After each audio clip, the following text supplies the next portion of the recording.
खुदा में रज़वी हो। वो जो न थे तो कुछ न था, वो जो न हो तो कुछ न हो। सुभान अल्लाह। वो जो न थे तो कुछ न था, वो जो न हो तो कुछ न हो। जान है वो जहान की, जान है तो जहान है। When he was not, there was nothing. वो जो न थे तो कुछ न था, वो जो न हो तो कुछ न हो। जान है जहान की, जान है तो जहान है। When he sallallahu alaihi wasallam was not, there was nothing. And if he is not, there is nothing.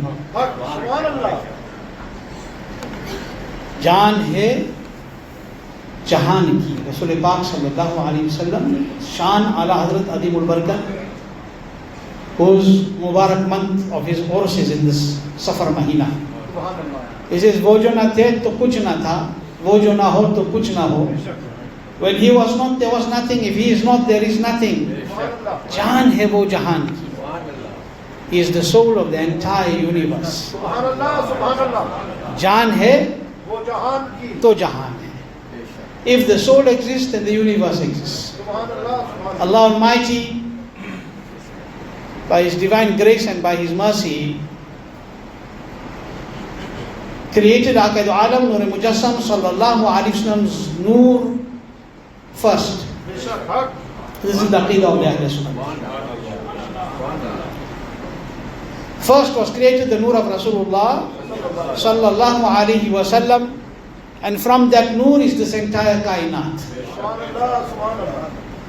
Aka Kareem sallallahu alaihi wasallam, Allah Almighty made Nabi Kareem sallallahu alaihi wasallam when he came in the form of insan into this alam dunya. Allah made him like none other. Neither was there anybody like him before, nor will there be anybody like him in the future. The beloved Rasul sallallahu alaihi wasallam is unique, matchless, peerless in every way. None can compare to him. Allah has blessed him with everything which is unique.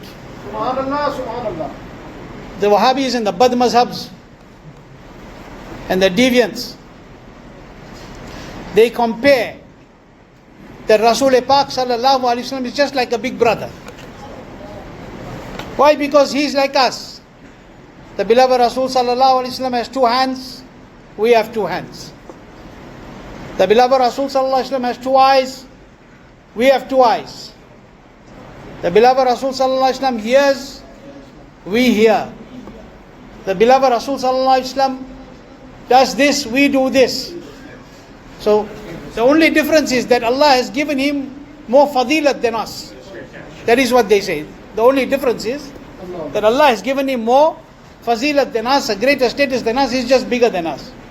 This is not the case. This is not the case. There is nobody like Rasul Pak sallallahu alaihi wasallam in any way. There is nobody like Rasul Pak sallallahu alaihi wasallam in any way, and there will be nobody like Rasul Pak sallallahu alaihi wasallam. Allah created His Nabi in the most unique and the most beautiful way. Allah Almighty created His Nabi sallallahu alaihi wasallam in the most unique and the most beautiful way, and that is why throughout the world, in every nook and corner of the world, the true believers and the Muslims, what do? They commemorate the Mawlud of the beloved Rasul sallallahu alaihi wasallam. They remember the birth of Rasulullah sallallahu alaihi wasallam, and they don't only remember it on the 12th of Rabiul Awwal or in the month of Rabiul Awwal. That is special. That is the special blessing. They remember it every day, every moment of their lives, because they know ke wo jo na the to kuch na tha. They know if he was not, there was nothing. This air that you breathe is the sadaqah of Rasul Pak sallallahu alaihi wasallam. This air that you are breathing, this oxygen that you are breathing, this is the sadaqah of Rasul Pak sallallahu alaihi wasallam. Every time that you open and you close your eye, yes, Allah has given all of this to us. All these faculties are given by Allah. He's Qadir Mutlaq, He's the creator, He's the Khaliq. Allah has given all of this to us. But Allah gave us this because of the beloved Rasul sallallahu alaihi wasallam. Because of the Rasul sallallahu alaihi wasallam, if you open your eye and you close it, you just open and shut or blink your eye.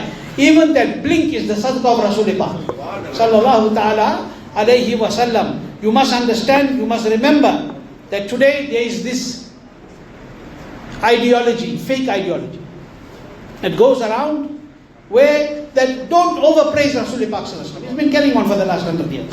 Don't overdo this, don't overdo that. There is no such thing as overpraising Rasulullah. They say, no, if you praise too much, you'll make him like Allah. La ilaha illallah, Muhammad Rasulullah sallallahu alaihi wasallam. How is that even possible when you say Rasulullah?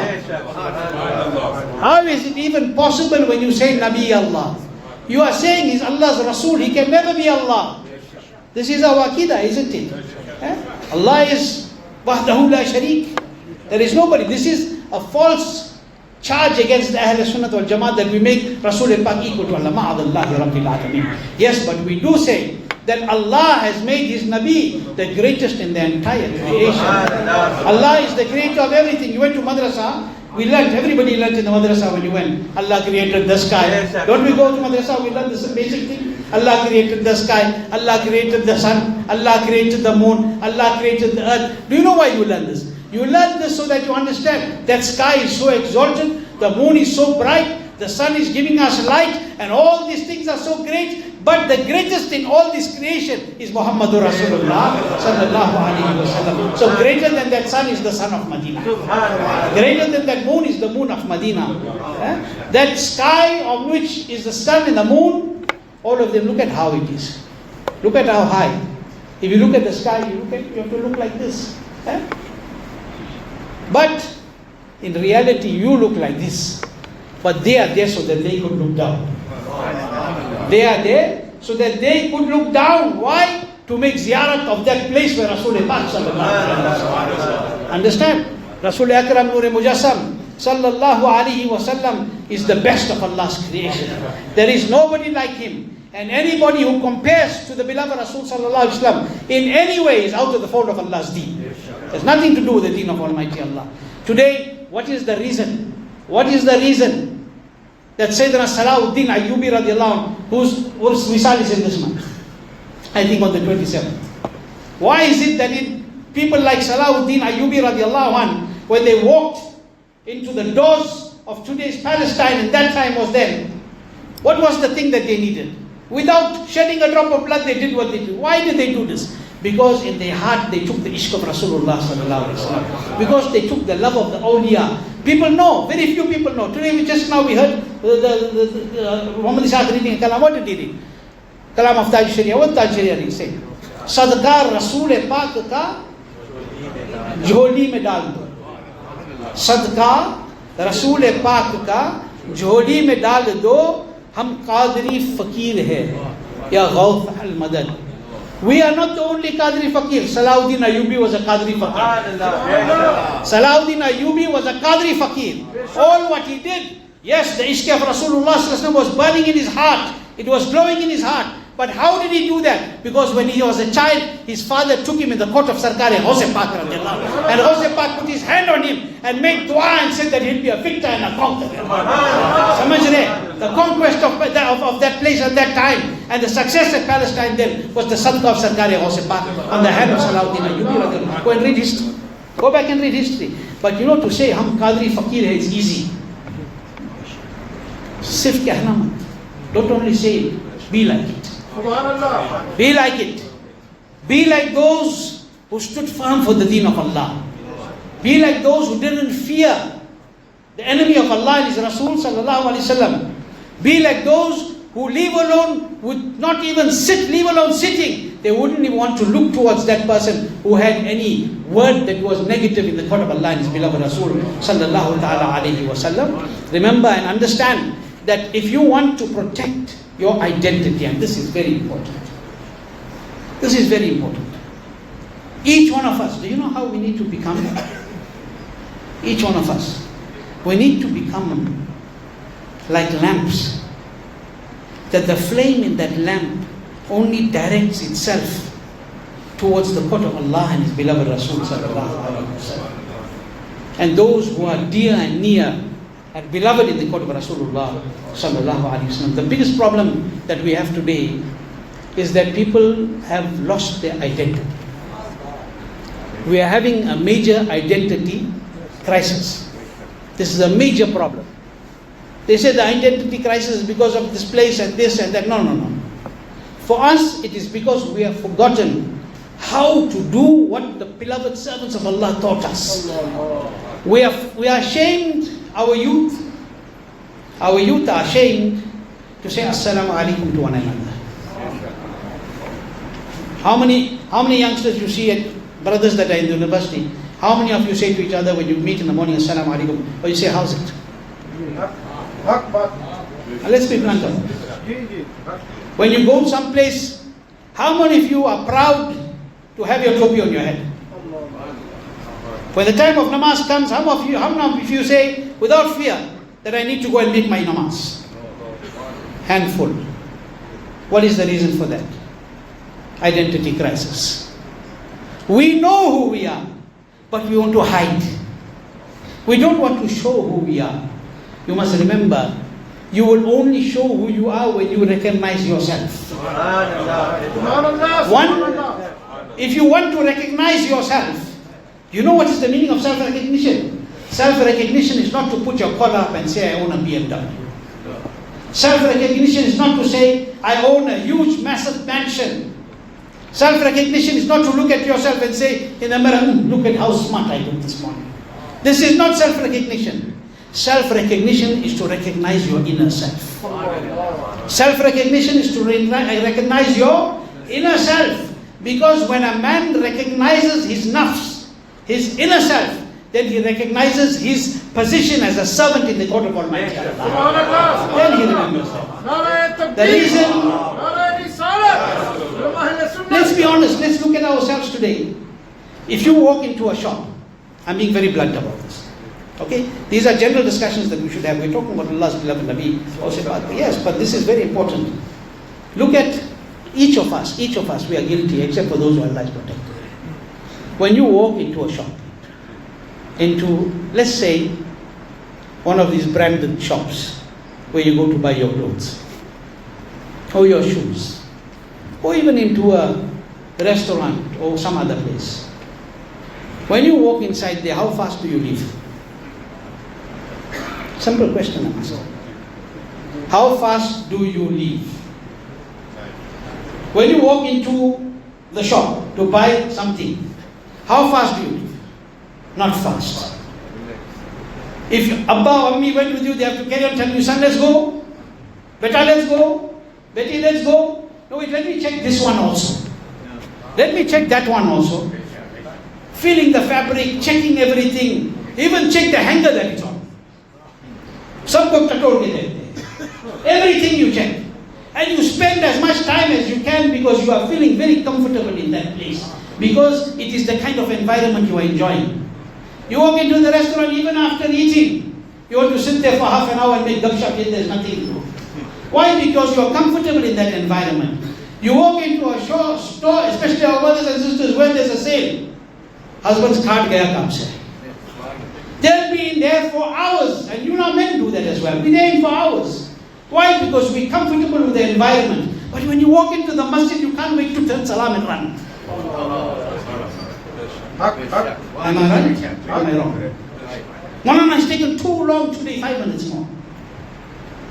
But the same person who says too long, instead of going to work, would be standing in the yard making stories. I'm being very blunt. All these other places, we are so comfortable, and we do not want to leave. But the best place, which is the house of Allah, we can't wait to leave. What does that tell us about the condition of our nafs? What does that tell us about our spiritual state? Are we not becoming spiritually bankrupt? Is this not happening to us? Go back. Go back to the time of the companions of the beloved Rasul sallallahu ta'ala alayhi wa sallam, who while arrows were being fired at them, they were making ruku and sujood. They were remembering the Creator Allah Almighty. They were obeying the commands of Allah and His beloved Rasul sallallahu ta'ala alayhi wa sallam. Fidaka abi wa ummi. Learn from their lives. Look at our lives today. We want to ask ourselves, why am I in this condition? What is the problem? Why are we losing this identity? Why are we forgetting who we are? Because we forget almost every Jummah I read the same ayat. Ya ayyuhalladhina amanu taqullah. Oh believers, fear Allah. Fear Allah. Where is the khawf al-Qudah? Where is the fear of Almighty Allah? And Allah tells you, Ya ayyuhalladhina amanu taqullah, fear Allah wa kunu ma'as sadiqin. And stay in the company of good people, of righteous people. The reason that this identity is going away is because we are staying away from those whom we should be with. We are staying away from pious people. We are staying away from those who have knowledge of deen. We are staying away from those who spend their time in ibadah and salah and dhikr and reciting durood. We want to be with those who are gaming. How much you spend for your gaming, for your child? And I'm being very blunt because we have you today here on a holiday. Okay. How much, let's each of us ask, how much do you spend in a month for your child's gaming? And when your child is sitting, today they say, Maulana, people come to me and they say, Maulana, my son is 5 years or 6 years old. Hey, this child's concentration is gone. Can you give me a taweez? I said, the taweez is take the phone out of his hand. Give me a taweez. That is your taweez, your protector. When that child is on that phone and he is looking at it, even if you put biryani or laddu in his mouth, he don't know what he ate. Because his concentration is so much on that which the Yahud have made for us. Which the Yahud have put in our hands. Those Yahud have put something that even kept you away from durood. It kept you away from sending salam upon the Nabi. It keeps, leave the children. The adults are sitting with this for hours. Wife comes and complains, Maulana, I don't know what to do. My husband doesn't leave his phone.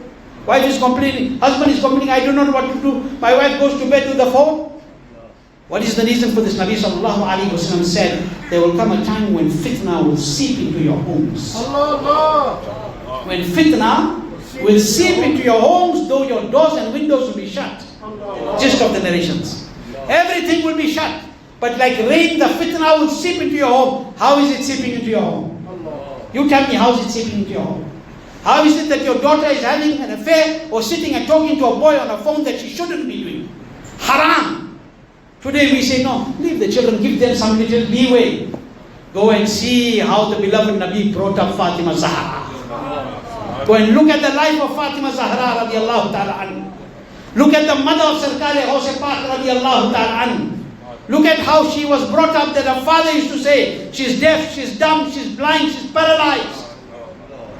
And when asked, what do you mean she's such a beautiful and healthy girl? Said she has not looked at the ghair mahram again in her life for that reason. She doesn't hear anything against the command of Allah. She has not taken a step against what Allah and His Rasul have commanded. Right? Today, we are complaining about all the problems in our lives. We are looking at the destruction in our home. Tab bhi sudarne ka nahi. Still we're not willing to change. Though we know it, we are in denial. When a person has a drug problem or some other issue, Allah protect us from this.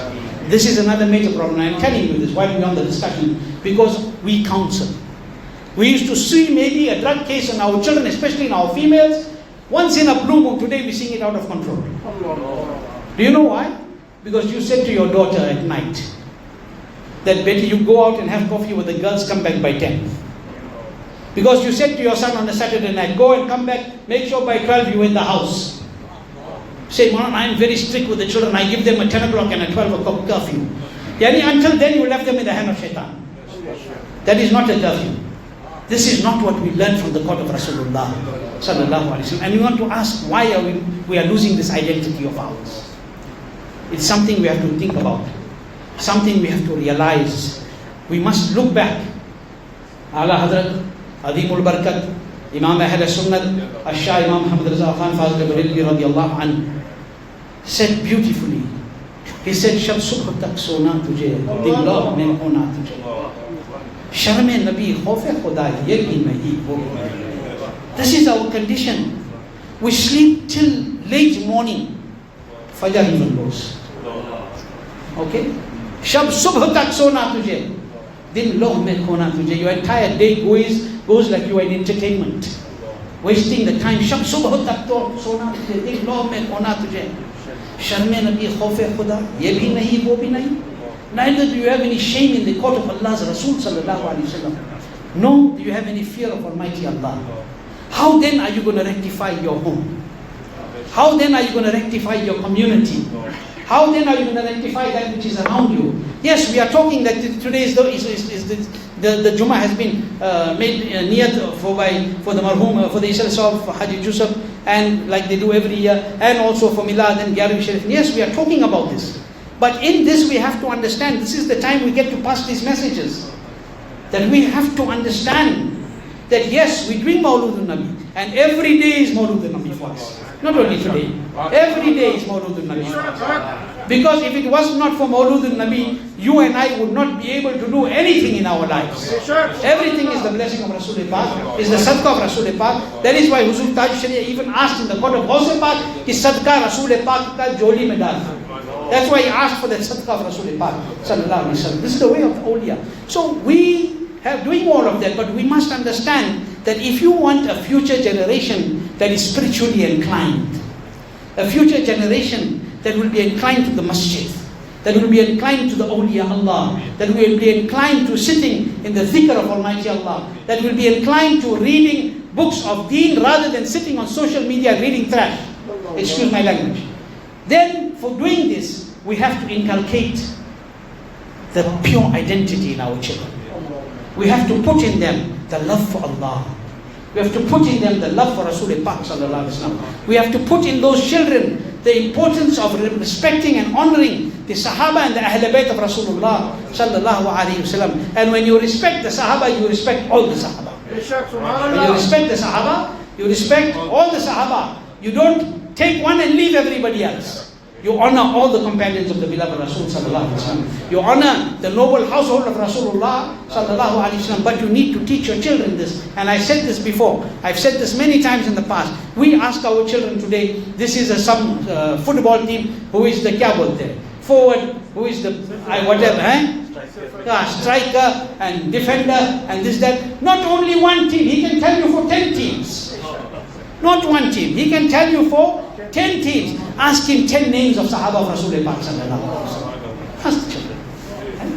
Ask them about the beloved mother of Rasulullah sallallahu alaihi wasallam. Probably they only will be able to tell you what they learned in madrasa if they can remember. What is the reason for this? Identity. We are forgetting our identity. Your identity is not that card. That is to show your identity here. We want that identity which you're going to show on Maidan al-Mahshar. When you're going to show on Maidan al-Mahshar, because of that identity, you and I will be given entrance into Jannat al-Firdaus. That's the real identity. That's the identity that you need to preserve and protect, because without it, you will not go into Jannat. You don't want to lose your ID card here. If I lose it, problem in the bank, problem in traveling, problem in this, problem in that. And my ID is the safest. Keep it as safe as possible. But what about that identity that you need for the Akhirat? What about that which you're going to show on the day of Qiyamah? What is that? It is that heart which has the Ishq Rasul sallallahu alaihi wasallam. The way that you followed in the way of Rasulullah sallallahu alaihi wasallam. It is time for us to wake up. It is time for us, look, after seeing Palestine, can we not change? Is it so hard? Look at us, we are sitting on beautiful musallas. We're sitting under a roof. Where are they making their salahs? Where are their masajid? Where are almost 20,000 babies and children there? They are in the cemeteries. Martyred. Why? Because of being Muslim. Look at all of that. And look at your life. How much of shukr do you make in your life? How many times did you make shukr since this morning? How many times did you thank Allah this morning for giving us all these ni'mats and these blessings? How much shukr have you made and I made that alhamdulillah I am in the ummah of Rasulullah sallallahu alaihi wasallam? How much have you thanked Allah for those whose parents are alive, that alhamdulillah this morning when I got up I managed to see my mother's face. Alhamdulillah I managed to see my father's face. How many of us did that? Think about it. If you are not doing these things in your life, then you have definitely lost your identity. It's there, but you can't find it. Search for it. Search within yourself. Look for your true identity. And when you do find it, then you will see the beauty of being that person. You will see the beauty of being one who truly believes in Allah and His beloved Rasul sallallahu alaihi wasallam. Look, my brothers, life is very short. I've said I can take 5 minutes more of your time. I'm going to finish that 5 minutes in 1 minute. Life is very short. You and I have no guarantee. I've said this before, nobody here in the masjid, I think, can stand up as a guarantee and tell me I will live for the next 30 seconds. You can't. If you live, it is the will of Allah. The awliya have said that we talk about months and years of our life. Before we put our foot down, you're just walking. You took one step. To take a step, you need to pick your foot. Before you put that foot down, the angel of death will come to you, if Allah wills. We are not even conscious of this. We are only conscious about dunya, money, power. This is our life. The people call it a rat race. When will it end? Do you know when it will end? Nabi Kareem sallallahu alaihi wasallam said, nothing will fill the stomach of Bani Adam except the sand of his qabr. Nothing will fill our stomachs except the sand of our qabr. What does that mean? We are running behind this dunya. When we end up inside our qabr, we'll realize it is only the dust and us. Everything else is up. Left it. सोचो सदा कुछ गौर करो अपनी जिंदगी पे कुछ फिक्र. Think a little bit. Lamha fikr is very important to take some time to think. Understand. Change your life. And the best way to change وَكُونُوا مَعَ الصَّادِقِينَ is to be in the company of the pious. Because when you stay in the company of light, you will enjoy light. You will put light in your own home. But if you stay in the company of darkness, you will not know that there is something called light. Stay in the company of the pious. Attach yourself to the awliya, to the beloved servants of Allah. And inshallah you will be successful here and in the hereafter. May Allah subhanahu wa ta'ala bless us all with firmness in deen. Protect us from the Wahhabis and these Dubandis and all the bad mazhabs and the Rafizis. And Allah ta'ala keep us in the zumrah of the Ahl Sunnah wal Jama'ah always.